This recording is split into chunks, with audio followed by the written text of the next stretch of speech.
Radhe Radhe everyone, how are you all? I hope that you all are fine and doing well. Welcome to my another new vlog. आप लोग सोच रहे होंगे कि अचानक मैं घर से एयरपोर्ट पे क्यों हूँ। तो भाई गर्मियों की छुट्टियाँ शुरू हो चुकी हैं।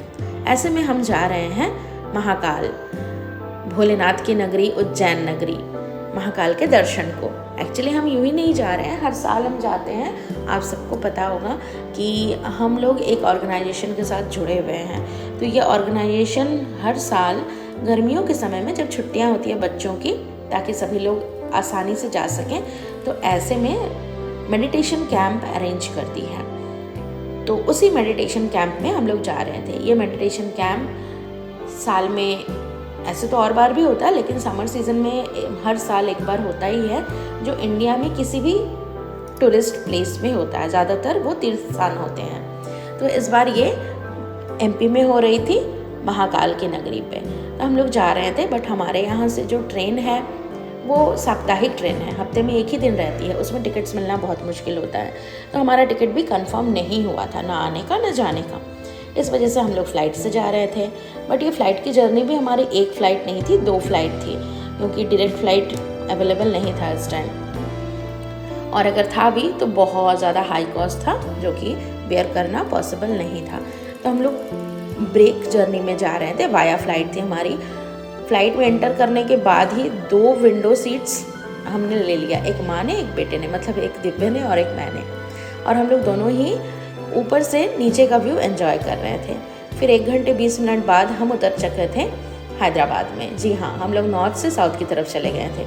हैदराबाद में हम लोग करीब 1.5 से पौने 2 घंटे तक रुके।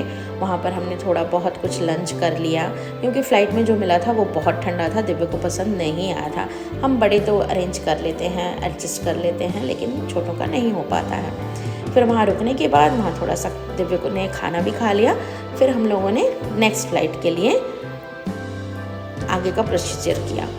तो हम लोग नेक्स्ट फ़्लाइट में भी अभी बोर्ड कर चुके हैं और हमारी फ़्लाइट चलने वाली है। ये फ़्लाइट भी कुछ 1 घंटे 5-10 मिनट की थी, जिसके बाद हम यहाँ से उतरने वाले थे। तो हम आकर पहुँच चुके हैं अभी एमपी, इंदौर। हम इंदौर में उतरे हैं, क्योंकि उज्जैन में एयरपोर्ट की फैसिलिटी नहीं है, मतलब एयरवेज़ की फैसिलिटीज़ वहाँ नहीं है। तो हम उतर चुके हैं। यहाँ फिर मस्ती शुरू हो गई है दिव्य की अपने मामा के साथ, और हम लोग वेट कर रहे थे मेरे पापा का। जब हम सब एक साथ हो गए तो हम बाहर की तरफ निकले, और हमें यहाँ पर पहले से ही हमने प्री बुक करके रखी थी एक गाड़ी, क्योंकि यहाँ से हमें उज्जैन जाना था। उज्जैन जाने के लिए कम से कम पौने 2 से 2 घंटे लगते हैं गाड़ी में। तो हम लोग बाय कार निकल चुके थे। वेदर यहाँ का बहुत अच्छा था, बिल्कुल भी गर्मी नहीं थी। और जैसे ही हम अंदर आए, हमने देखा कि हमें एक मठ में रुकाया गया है, मीन्स धर्मशाला या फिर ऐसे ऑर्गेनाइजेशन का घर, गेस्ट हाउस, जहाँ पर आपको शांति ही शांति मिले। तो यहाँ पर आने के बाद, फ्रेशन अप होने के बाद मैंने ये शूट किया था। देखिए ये मंदिर है, और इस पर ना ये सीढ़ियाँ बनी हुई हैं लोहे की, जिस पर चढ़कर ऊपर वाली जो ध्वजा है, ये लोग शायद बीच बीच में से चेंज करते होंगे, या फिर किसी फेस्टिवल में चेंज करते होंगे। यहाँ का नज़ारा बहुत अच्छा था। ये रूम्स बाहर से चाहे कैसे भी थे, लेकिन अंदर बहुत अच्छे थे। फैसिलिटीज़ बहुत अच्छी थी, एसी की फैसिलिटी हमें मिली थी। और क्योंकि इतनी गर्मी थी तो हमने सोचा था कि गर्मी बहुत ज़्यादा लगेगी, हालांकि गर्मी थी नहीं, बट एयर कंडीशन की फैसिलिटी मिली थी। वाटर वगैरह सब चीज़ बहुत ज़्यादा अच्छी थी। ऐसा नहीं था कि मंदिर है तो नॉर्मल है, बिल्कुल भी नहीं। आरओ वाटर, फ्रिज का वाटर, सारा कुछ हमें दिया गया था। सबसे बड़ी बात 24/7 यहाँ पर इलेक्ट्रिसिटी का हमें मिल गया था फैसिलिटी। लाइट जाने का कोई झमेला नहीं था, अगर जाता तो जनरेटर था। तो बहुत अच्छा था, ऐसा नहीं था कि होटल्स में नहीं थे तो हमें फैसिलिटी अच्छी नहीं मिली। और सबसे अच्छी बात ये थी कि इस मठ के अंदर एक मंदिर भी था। तो मंदिर में बाहर विराजमान थे नंदी महाराज। यहाँ पर हमारी पार्वती मैया हैं। साथ ही में साइड में देखिए, यहाँ पर एक घंटा है, एक इधर घंटा है, और इधर बीच में है हमारे गणेश जी। तो दोनों ही मंदिर के बाहर 2 साइड में ऐसे गणेश जी और पार्वती जी थे, बीच में थे नंदी जी, और यहाँ पर 2 घंटे थे। अंदर हमारे भोले बाबा विराजमान थे।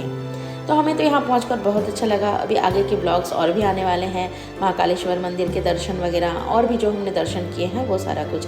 इसी तरीके से बने रहिए मेरे साथ। Thank you very much everyone. Radhe Radhe and take care.